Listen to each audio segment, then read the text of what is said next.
Good morning, students. Today we will do the third chapter of fifth unit, organizing, and topic is delegation and decentralization concept and importance. बेटा पहले हम पढ़ेंगे delegation of authority. Delegation of authority होता है अपनी authority को, एक process है ये. इस प्रोसेस में क्या होता है, जो सुपीरियर होता है वो क्या करता है, सबऑर्डिनेट को अपने काम को बांटता है, अपने काम को आगे फॉरवर्ड करता है, उसको रिस्पॉन्सिबिलिटी देता है अपने काम को, आपको अपने काम को करने की. मतलब जो सुपीरियर है इम्पोर्टेंट काम तो खुद करेगा, बट जो लेस इम्पोर्टेंट काम है वो किसको दे देगा, वो सबऑर्डिनेट को दे देगा.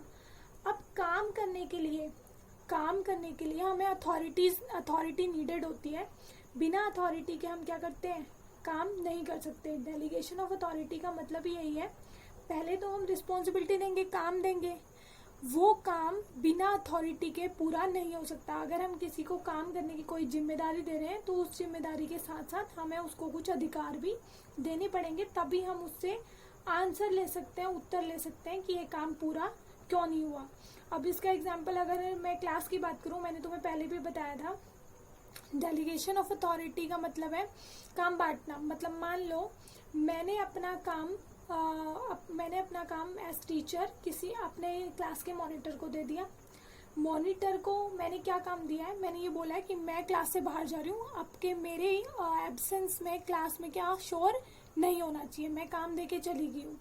अब काम दे के बस छोड़ दिया मैंने और उसको ये अथॉरिटी नहीं दी कि अगर कोई बोलेगा मेरे जाने के बाद तो उसको आप पनिश भी कर सकते हो. इस बात की अथॉरिटी मैंने उसे नहीं दी. तो वापस आने के बाद अगर क्लास में शोर हो रहा होगा तो मैं उससे आंसर नहीं ले सकती, उसको अकाउंटेबल, उसको जवाबदेह नहीं ठहरा सकती कि ये काम क्यों नहीं हुआ. अगर मैं उसको ये अथॉरिटी देती कि अगर कोई बच्चा शोर करे तो आप क्या करो, उसको पनिश कर सकते हो, आप उसे खड़ा कर सकते हो, क्लास से बाहर निकाल सकते हो. अगर मैं उसको ये अथॉरिटी दे के जाती साथ में तो क्या होता, तो शोर नहीं होता. अगर उसके बाद भी होता तो मैं अपने मॉनिटर को अकाउंटेबल ठहरा सकती थी. तो डेलीगेशन अथॉरिटी यही है. इसका में क्या होता है, ये ऑर्गेनाइजिंग का एक प्रोसेस है. ऑर्गेनाइजिंग प्रोसेस का एक बहुत इंपॉर्टेंट पार्ट है. इसमें क्या होता है, जब एक मैनेजर के ऊपर एक्सेसिव वर्कलोड हो जाता है, बहुत ज़्यादा काम का बर्डन हो जाता है, वो अपने पूरे जॉब्स को इंडिपेंडेंटली फ्रीली नहीं कर पाता, फ्री माइंड से नहीं कर सकता. इस सिचुएशन में वो क्या करता है, वो अपने काम को अपने सबऑर्डिनेट्स को क्या कर देता है, बांट देता है. बट जो काम दे देना, काम को सिर्फ दे देना सक्सेस की गारंटी नहीं देता. Division of work doesn't guarantee success. अगर आपको काम सक्सेसफुली करवाना है तो आपको अपने सबऑर्डिनेट को अथॉरिटी देनी पड़ेगी, कुछ अधिकार देने पड़ेंगे. उस काम को करने से रिलेटेड डिसीजंस लेने के लिए उसे कुछ अथॉरिटीज आपको देनी पड़ेंगी. तो डिवीजन ऑफ वर्क और असाइनिंग अथॉरिटी, ये दोनों जो बातें होती हैं ये दोनों डेलीगेशन के अंदर आती हैं. एक तो काम को डिवाइड करना, दूसरा उस काम को करने के लिए अथॉरिटी देना ताकि काम सक्सेसफुली डन हो जाए. That is called delegation of authority. अब तुम्हें समझ में आ गया होगा, बड़ा इजी कंसेप्ट है बेटा, इसमें कुछ भी नहीं है. किसी पर्सन को अपना काम देना करने के लिए अपने सबऑर्डिनेट को, और काम करने से रिलेटेड उसको डिसीजन मेकिंग के लिए कुछ अधिकार देना, कुछ अथॉरिटी देना, that is delegation of authority. अब इसके एलिमेंट्स क्या होते हैं, एलिमेंट्स मतलब इसके तत्व जो इससे जुड़े हुए हैं. डेलीगेशन ऑफ अथॉरिटी के 3 एलिमेंट्स हैं बेटा. 3 एलिमेंट है तुम्हारे, रिस्पॉन्सिबिलिटी, अथॉरिटी एंड अकाउंटेबिलिटी. इनको आप डिटेल में पढ़ोगे यहाँ पे. पहला बेटा रिस्पॉन्सिबिलिटी. रिस्पॉन्सिबिलिटी आप सबको पता है, रिस्पॉन्सिबिलिटी क्या होती है, जिम्मेदारी. जिम्मेदारी अब ये होती क्या है, यहाँ पे पहला तो यही है, मैं किसी काम को करने की जिम्मेदारी दूंगी, सबसे पहले काम मेरा यही होगा. Responsibility is the obligation of a subordinate to properly perform the assign duty. Duty assign करने को हम क्या कहते हैं, रिस्पॉन्सिबिलिटी देना. सबसे पहले हम यही करते हैं, एक सुपीरियर क्या करता है, ड्यूटी देता है अपने सबऑर्डिनेट को, काम देता है, कोई जॉब असाइन करता है उसको, ये होती है रिस्पॉन्सिबिलिटी. और अब यहाँ पे रिस्पॉन्सिबिलिटी है किसकी है, सबऑर्डिनेट की रिस्पॉन्सिबिलिटी है कि वो उस काम को क्या करे, इफेक्टिवली एफिशिएंटली परफॉर्म करे. आगे उसके बाद है रिस्पॉन्सिबिलिटी. आपको समझ में आ गई होगी. इसके फीचर्स दे रखे हैं बेटा. Responsibility can be assign to some another person, responsibility किसी दूसरे पर्सन को दी जा सकती है।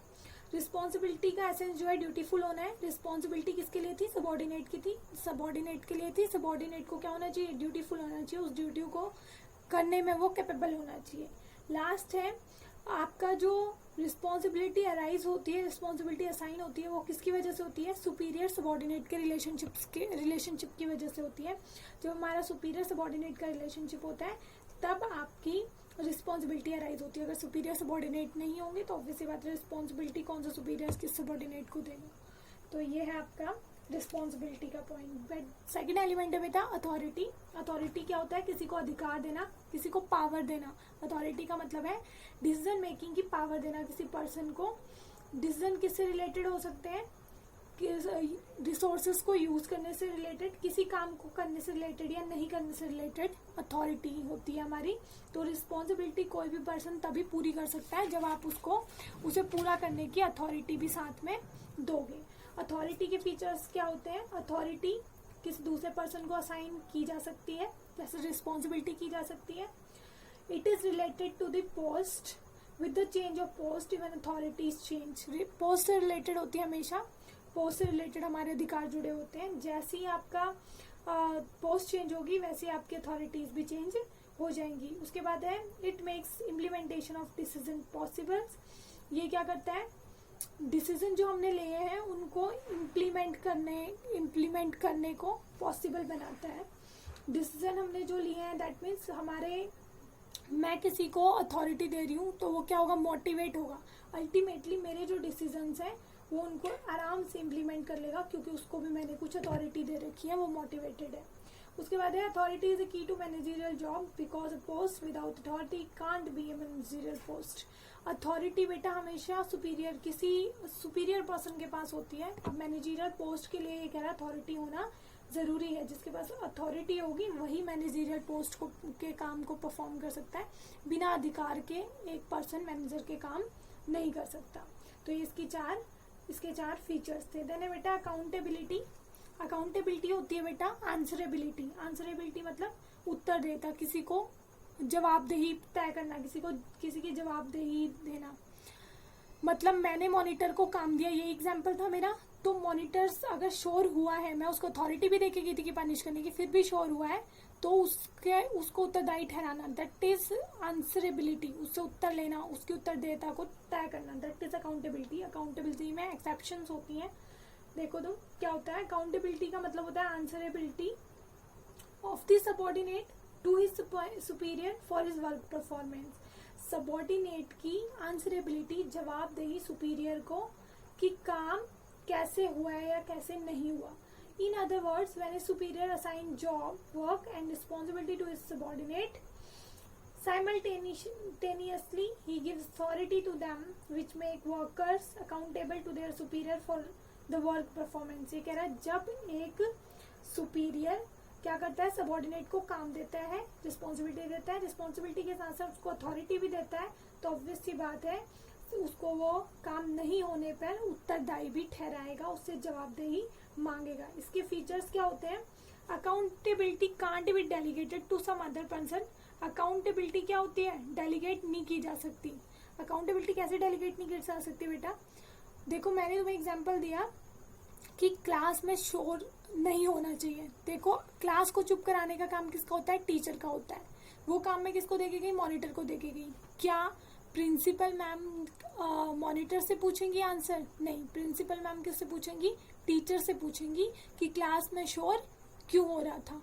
तो हम अपनी अकाउंटेबिलिटी को नहीं, मैंने उसको रिस्पॉन्सिबिलिटी भी दी, मैंने अथॉरिटी भी दी, बट जब जवाबदेही की बात आएगी, प्रिंसिपल मैम जब पूछेंगे शोर क्यों आ रहा है तो वो मुझसे पूछेंगे। मैं ये नहीं कह सकती कि मैं तो मॉनिटर को खड़ा करके गई थी क्योंकि ड्यूटी मेरी है। नेक्स्ट है it is only towards delegator. ये हमेशा किसके पास रहती है, डेलीगेटर के पास। डेलीगेटर आपका यहाँ पे मेरे एग्जाम्पल में टीचर है, मैं हूँ, तो हमेशा ये मेरे पास ही रहेगी। It's based in senior subordinate relationship. ये तो बेटा बिल्कुल सिंपल सा पॉइंट है कि इसका बेस क्या होता है, सीनियर सबॉर्डिनेट का रिलेशन होता है। It originates because of delegation of authority. Delegation of authority की वजह से ये क्या होती है, ओरिजिनेट होती है आपकी रिस्पॉन्सिबिलिटी। उसके बाद है बेटा तुम्हारा नेक्स्ट एक पॉइंट दे रखा है, कैन अकाउंटेबिलिटी बी डेलीगेटेड। ये क्वेश्चन अभी तो मैंने तुम्हें बताया है कि क्या होता है, अकाउंटेबिलिटी कभी भी डेलीगेट नहीं हो सकती। मुझे क्लास को चुप कराने की जो का काम था वो मेरा था, मुझे मेरे सीनियर ने दिया है, प्रिंसिपल मैम ने मुझे सौंप रखा है, क्योंकि टीचर का काम ही वही होता है। तो वो क्लास चुप कराने का काम मैं मॉनिटर को दे के गई हूँ, बट अकाउंटेबिलिटी हमेशा मेरे पास रहेगी। इसका एक एग्जाम्पल दे रखा है आपके पास यहाँ पे। चीफ मैनेजर ने क्या किया, एक काम डिपार्टमेंटल मैनेजर को असाइन किया, एक जॉब दी, और डिपार्टमेंटल मैनेजर ने वही जॉब अपने सबॉर्डिनेट को असाइन कर दी। डिपार्टमेंटल मैनेजर ने जॉब असाइन करने के साथ साथ अथॉरिटीज भी दी, बट उसकी वजह से ये नहीं हो सकता कि अकाउंटेबिलिटी टर्मिनेट हो जाएगी। जब आंसरेबिलिटी की बात आएगी, चीफ मैनेजर को कौन आंसर करेगा, डिपार्टमेंटल मैनेजर आंसर करेगा। तो अकाउंटेबिलिटी क्या होती है, हमेशा उसी के पास रहती है जो अपनी अथॉरिटी को डेलीगेट करते हैं। हमेशा अकाउंटेबिलिटी उसी की रहेगी जो अपनी अथॉरिटी को डेलीगेट करता है। नेक्स्ट है बेटा, division of labour is the basis of delegation of authority. Delegation of authority का जो बेस है वो है डिवीजन ऑफ लेबर। काम को डिवाइड करना is the basis of delegation of authority. Delegation of authority is to means to provide for needed authority to the subordinate for the successful completion of their responsibility. अब ये कह रहा है delegation of authority का मतलब क्या था, needed authority देना सबॉर्डिनेट को ताकि वो सक्सेसफुली अपनी जॉब या रिस्पॉन्सिबिलिटी को पूरा कर ले। आगे कह रहा है अथॉरिटी का मतलब क्या होता है, पावर, डिसीजन मेकिंग के लिए जो पावर होती है वो देना। Accountability originate when authority is given for fulfilling a responsibility. Accountability कब अराइज होती है, जब हम किसी को रिस्पॉन्सिबिलिटी फुलफिल करने के लिए क्या देते हैं, अथॉरिटी देते हैं। तो अकाउंटेबिलिटी क्या थी, answerability of A subordinate towards his senior officer for work performance. यहाँ पे आपको पूरे पैराग्राफ में अकाउंटेबिलिटी का मीनिंग दे रखा है। नेक्स्ट आपको डिवीजन ऑफ लेबर का मीनिंग दे रखा है। ये कह रहा है कि सारी एक्टिविटीज को एक ऑफिसर अकेला नहीं कर सकता, तो सक्सेसफुली हर जॉब को कंप्लीट करने के लिए हमें क्या करना पड़ता है, हर काम को डिवाइड करना पड़ता है, पूरे काम को डिवाइड करना पड़ता है। पूरे काम को हम क्या करते हैं, छोटे छोटे पार्ट्स में डिवाइड करते हैं और हर छोटा काम किसको दे देते हैं, एक पर्टिकुलर पर्सन को असाइन कर देते हैं। ये था आपका पूरा प्रोसेस डिवीजन ऑफ लेबर का। और ये क्या है, स्पेशलाइजेशन। स्पेशलाइजेशन इसकी बेस होती है, हर बंदा अपना काम खुद करता है, बार बार करता है, तो वो एक्सपर्ट हो जाता है उसमें। और डेलीगेशन ऑफ अथॉरिटी इसका बेस है डिवीजन ऑफ लेबर। वो क्यों है ये आपने देख लिया होगा, क्योंकि पूरा एक काम एक पर्सन को असाइन होता है, वो अकेला वो काम नहीं कर सकता, तो उसको छोटे छोटे पार्ट्स में क्या करता है, डिवाइड करके अपने सबऑर्डिनेट को असाइन कर देता है। उसके बाद है आपके पास process of delegation of authority. Delegation of authority का प्रोसेस पहला है असाइनिंग रिस्पॉन्सिबिलिटी। रिस्पॉन्सिबिलिटी पहला, बेटा मैं इसको डीपली नहीं कराऊंगी, आप खुद पढ़ लेना, इजी सी चीजें दे रखी है इसमें।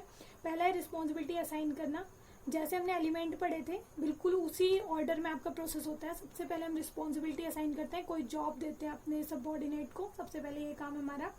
उसके बाद क्यों हम जॉब देते हैं, ये बात हमने अभी भी पढ़ी, डिवीजन ऑफ लेबर की वजह से।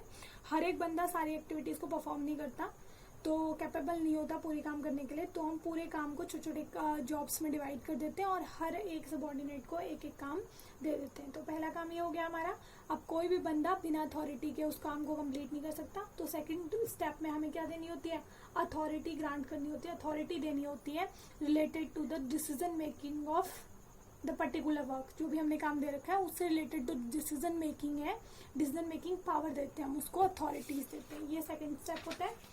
देन लास्ट में है फिक्सिंग अकाउंटेबिलिटी। थर्ड स्टेप पे हम क्या करते हैं, जो लास्ट स्टेप है उसमें हम क्या करते हैं, आंसरेबल, अकाउंटेबल ठहराते हैं सबऑर्डिनेट को। और जो सबऑर्डिनेट है वो सिर्फ किसके लिए अकाउंटेबल होगा, जिसने उसको अथॉरिटी डेलीगेट किया उसके लिए आंसरेबल होगा। जो मेन वर्क परफॉर्मेंस, जो मेन हेड होगा उसके लिए अकाउंटेबल कौन होगा, डेलीगेटर ही रहेगा हमेशा। उसके बाद बेटा आपका नेक्स्ट है topic importance of delegation of authority. Delegation of authority क्यों इंपॉर्टेंट है, पहला है बेटा इफेक्टिव मैनेजमेंट। मैनेजर जो सुपीरियर है अगर वो अब इम्पोर्टेंट काम अपने पास रखेगा और जो थोड़े लेस इम्पोर्टेंट है वो उसने किसको दे दिए, सबॉर्डिनेट को दे दिए तो ऑब्वियस सी बात है उसका वर्कलोड कम हो जाएगा। वर्कलोड कम हो जाएगा तो इम्पोर्टेंट काम के ऊपर अच्छे से ध्यान देगा, अच्छे डिसीजन लेगा, तो उससे मैनेजमेंट क्या हो जाएगी, इफेक्टिव हो जाएगी। उसके बाद है एम्प्लॉय डेवलपमेंट। जब एक एम्प्लॉय को क्या दी जाती है, अथॉरिटी दी जाती है डिसीजन मेकिंग के लिए, तो वो अपना दिमाग लगाता है। जब वो डिसीजन लेगा तो ऑब्वियसली बात है क्या लगाएगा, अपना दिमाग लगाएगा। उससे उसका क्या होगा, मेंटल ग्रोथ होगी। और अथॉरिटी के साथ क्या रहेगा, सिचुएशन के साथ साथ वो क्या रहेगा, हमेशा डिसीजन लेने के लिए तैयार रहेगा, जिससे क्या हो जाएगा, मोर कैपेबल बन जाएगा, ज़्यादा रिस्पॉन्सिबिलिटीज उठाने लायक हो जाएगा वो फ्यूचर में। इससे एम्प्लॉय की डेवलपमेंट होगी। नेक्स्ट है मोटिवेशन ऑफ एम्प्लॉयज। जब हम एक पर्सन को रिस्पॉन्सिबिलिटी देते हैं, उससे रिलेटेड उसको अथॉरिटीज देते हैं, तो उसे क्या लगता है, उसे ये लगता है कि वो क्या है, इम्पोर्टेंट है, उसके स्किल्स इम्प्रूव हो रहे हैं, उसको अथॉरिटीज दी जा रही हैं, तो उसको क्या मिलता है, फ्रीली वो अपनी डिसीजन मेकिंग खुद कर सकता है, उसके ऊपर कोई बर्डन नहीं होता, लिबर्टी मिलती है उसको काम करने की। अल्टीमेटली क्या होता है, उसकी जॉब सेटिस्फेक्शन बनती है और वो मोटिवेटेड फील करता है। उसके बाद है फैसिलिटेशन ऑफ ग्रोथ। अब अगर आपका एम्प्लॉय क्या रहेगा, मोटिवेटेड रहेगा, अच्छे से काम करेगा, आपका जो मैनेजर है वो इफेक्टिव मैनेजमेंट कर रहा है क्योंकि उसका वर्कलोड कम हो गया है, तो ऑब्वियस सी बात है उससे क्या होगा, उससे आप आराम से क्या कर सकते हो, ग्रो करोगे, क्योंकि आपके रिजल्ट्स क्या होंगे, बहुत अच्छे होंगे, पॉजिटिव रिजल्ट होंगे। तो उससे मॉडर्नाइजेशन और डाइवर्सिफिकेशन में इजी रहेगा। मॉडर्नाइजेशन आप समझते हो, मॉडर्न टेक्नोलॉजीज लेके आना, एक्सपेंशन करना, और डाइवर्सिफिकेशन और ज़्यादा प्रोडक्ट की रेंजेस को ऐड करना बिजनेस में, ये काम आप इजीली कर पाओगे। देन उसके बाद है, क्योंकि आपके पास क्या है, बहुत सारे एम्प्लॉयज़ हैं जो क्या हैं, काफ़ी कैपेबल हैं, काफ़ी मोटिवेटेड हैं, और क्या है, चैलेंज लेने के लिए हमेशा तैयार रहते हैं। नेक्स्ट है बेटा बेसिस ऑफ मैनेजमेंट हिरार्की। जो मैनेजमेंट हिरार्की है वो बहुत ज़्यादा इंपॉर्टेंट होती है ऑर्गेनाइजेशन को सक्सेसफुली रन करने के लिए। इसी हिरार्की की वजह से सुपीरियर सबॉर्डिनेट का जो क्या होता है, कॉन्टैक्ट होता है। हमने पढ़ रखी है hierarchy, lower level, middle level, top level, एक स्केलर चेन भी पढ़ी थी आपने प्रिंसिपल्स में, तो वो एक हिरार्की थी।